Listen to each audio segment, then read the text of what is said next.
Ketua Umum PDI Perjuangan Megawati Soekarnoputri secara gamblang menyerukan ada pihak-pihak yang hendak membuat kacau PDI Perjuangan jelang kongres yang akan dihelat pada bulan April nanti. Ini biar kedengeran. Kenapa? Karena aku juga udah ada nih berita.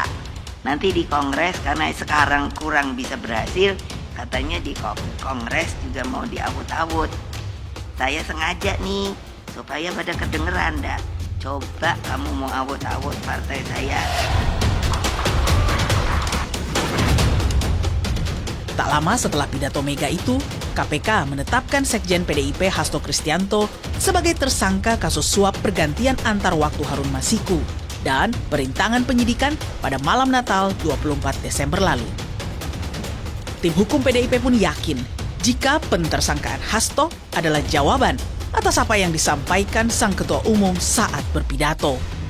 Penetapan Sekjen DPP PD Perjuangan ini mengkonfirmasi keterangan Ketua Umum PDI Perjuangan Ibu Megawati Soekarnoputri pada tanggal 12 Desember 2024 bahwa PDI Perjuangan akan diawut-awut atau diacak-acak menjelang Kongres ke-6 PDI Perjuangan.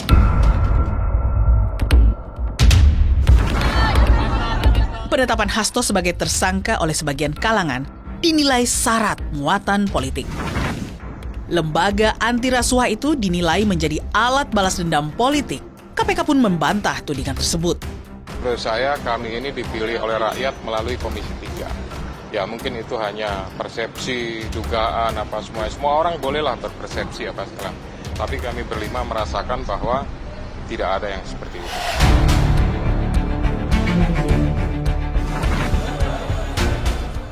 Penetapan status Hasto sebagai tersangka turut menimbulkan keriuhan usai mantan kader PDIP Effendi Simbolon meminta jika posisi ketua umum harus dievaluasi sebagai bentuk pertanggungjawaban atas status hukum Hasto. Tapi ini nggak hanya sebatas seorang Hasto saya kira. Ini harus tanggung jawabannya dari ketua umumnya dong. Ketua umumnya yang harus bertanggung jawab.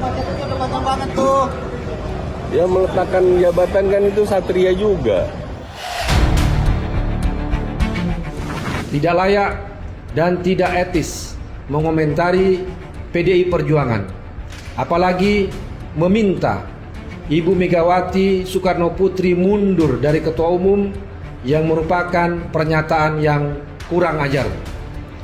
Kami menduga bahwa pernyataan Saudara Effendi Simbolon itu terkait dengan pertemuan Joko Widodo beberapa waktu lalu di Solo. Pertanyaan besar pun muncul. Benarkah kekhawatiran Megawati jika partainya sedang diacak-acak itu benar adanya? Saya masih bersama mantan ajudan Presiden Soekarno yang juga pernah menjabat sebagai Dewan Pertimbangan Presiden di era kepemimpinan Presiden Jokowi, Majen Purnawirawan Sidarto Danusubroto, atau selalu dipanggil Opa Darto. Opa Darto, kalau saya bertanya pada Opa Darto, apa memang sudah ada tanda-tanda gelagat, memang ada yang mau semacam ngacak-ngacak PDIP? Tadi saya dengar dari seorang Effendi Simbolon ya, yang sekarang sudah di luar partai ya. Tapi kalau dalam internal saya tidak mendengar ya. Tadi ucapan tadi dari Effendi Simbolon ya, yang sudah keluar dari partai ya. Tapi dari internal saya belum mendengar ya. Tapi namanya partai kita adalah Partai Demokrasi Indonesia Perjuangan ya. Artinya kehidupan demokrasi itu hidup dalam partai kita. Tadi dalam konferensi pers kan ada satu timeline Opa Darto bahwa Bu Mega mengatakan ada di Kongres nanti akan ada yang diaut-aut kata Bu Mega waktu itu. Dan kemudian dalam konferensi pers penetapan Sekjen jadi tersangka itu adalah bagian dari untuk mengaut-aut partai. Mengkonfirmasi apa yang ditengarai atau yang dirasakan oleh ketua umum. Sebagai seorang yang sudah juga sangat senior, tokoh di PDIP, apakah feeling yang sama Opa Darto rasakan juga? Ini kasus Harun Masiku kasus yang lama ya. Ini kasus yang berapa tahun? 6 tahun yang lalu ya. Ya 2019, ya betul. 19, Pemilu kemarin. kira-kira 6 tahun yang lalu ya. Bahwa sekarang ditimbulkan lagi itu memang hal yang jadi pertanyaan saya juga ya. Kenapa baru sekarang dari 100 kasus yang diungkap ke KPK, itu kasus ini yang sekarang dimunculkan kembali ya. Saya akan melihat nanti ending daripada hal ini ya. Opa melihat nggak timelinenya bahwa satu ada konferensi pers, pemecatan kader, memang ada beberapa kader, tetapi salah satu di dalamnya ada nama juga Pak Jokowi, dan kemudian ada penetapan tersangka sekjen. Pak Opa Darto melihat ini sebuah urutan waktu yang bisa saling berkait? Kalau soal pemecatan dan itu saya tidak ingin kaitkan ya. Bahwa seorang Jokowi yang mulai dari seorang pengusaha kayu, jadi wali kota, gubernur, presiden, baik orang tua PDIP, but at the last moment dia goodbye pada orang tuanya. Itu bagi saya adalah satu hal yang tidak pantas ya. Orang tua kita bisa marah pada kita, ya, bisa bentak kita, bisa nabok kita, bisa jambak kita. Tetapi kita sampai kapanpun kita ini harus menghormati orang tua kita. Saya lama di partai, pernah dapat apapun ya, tapi saya tidak ada pikiran bagi saya untuk mengkhianati ya.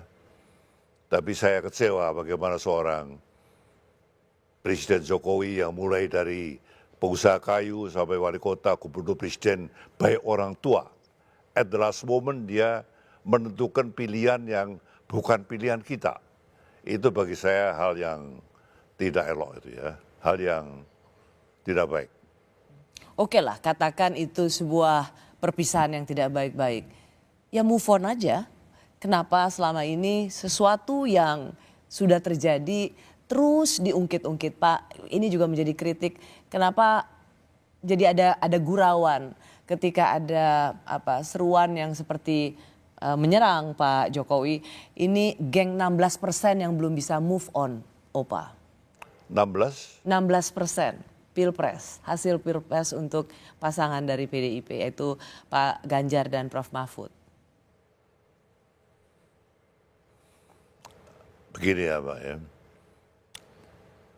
saya pernah mengatakan bahwa demokrasi kita itu demokrasi NPWP, nomor piro, wani piro.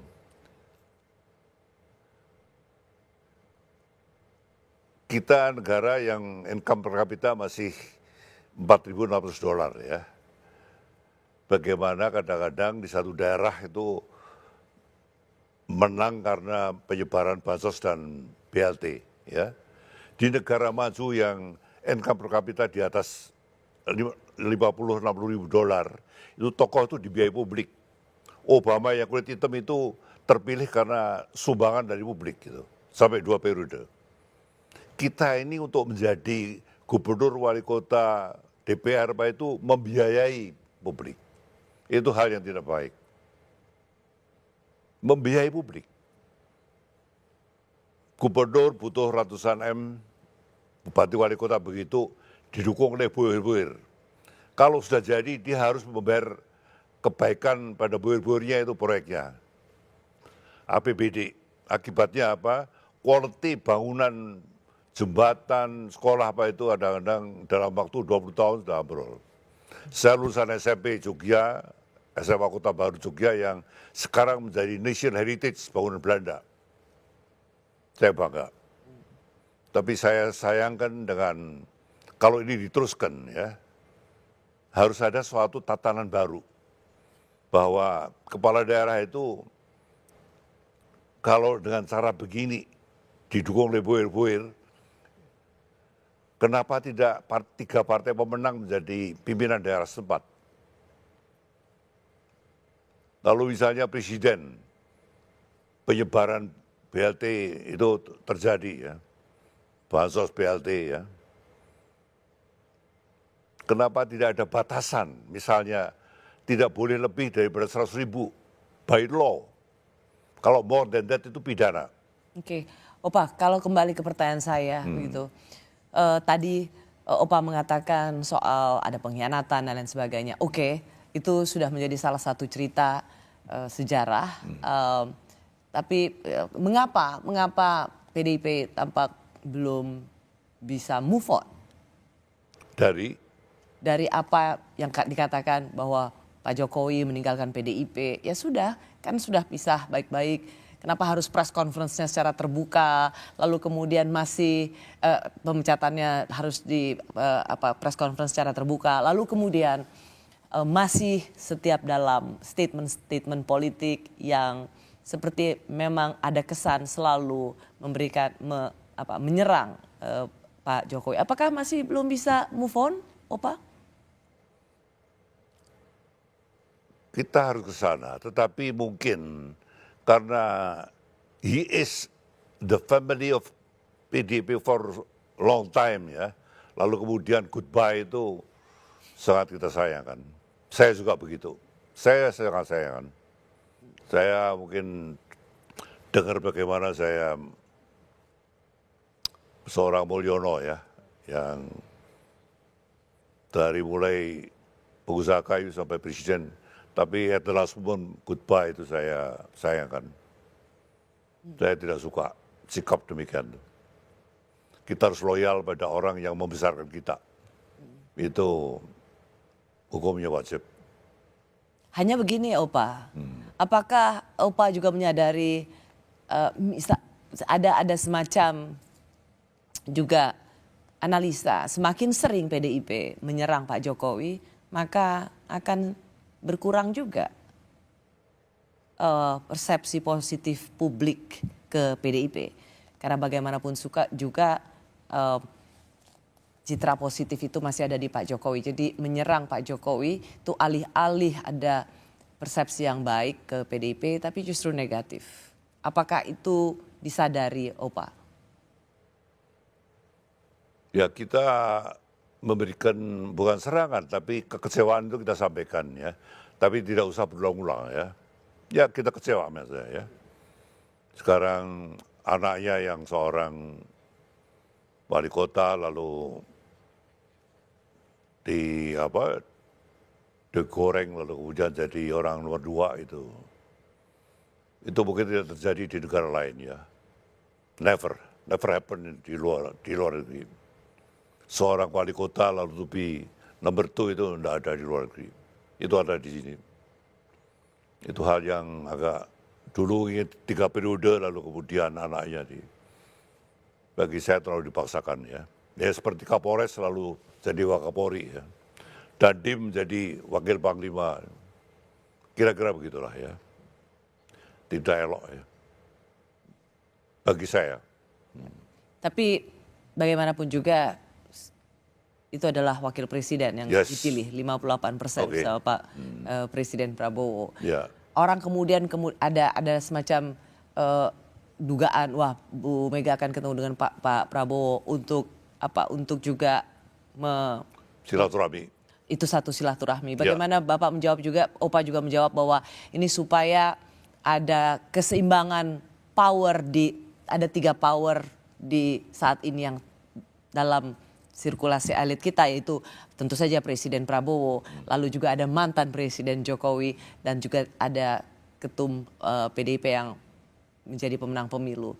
Sehingga Bu Mega ingin mengalihkan atau menyeimbangkan duet antara Presiden Prabowo dan mantan Presiden Jokowi. Itukah langkah yang ingin diambil?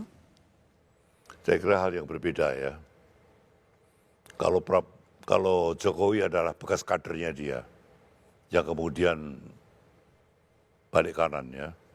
Kalau Prabowo adalah hal yang bukan kadernya, tapi justru ingin silaturahmi.